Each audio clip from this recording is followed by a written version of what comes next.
Deutsche Bank's top brass hold a get-together this weekend, but it may not be the most festive occasion. Sources telling Reuters the giant lender is thinking about making deeper, faster cuts. Deutsche slipping down rankings of the continent's top banks. Activity has not picked up as well as it should have done. They're still faced with large overhangs in their derivatives positions. It's still a major issue for Germany's most important bank that they haven't reformed in the same way that US banks have. Its global ambitions are much diminished. It finds itself saddled with the legacy of those ambitions, and really, despite its best efforts to turn itself around, there's still a lot more work to be done.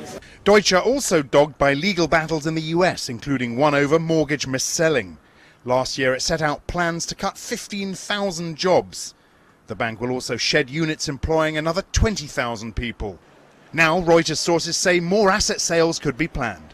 Deutsche Bank has said in the past that it wants to divest Postbank, its big retail arm, although we don't really expect that to happen before 2018 now. There's a couple of other things that they are looking at. There's Abbey Life, the UK insurer.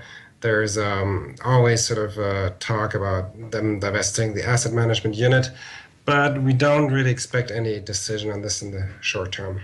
In August, Deutsche briefly held tie-up talks with rival Commerzbank.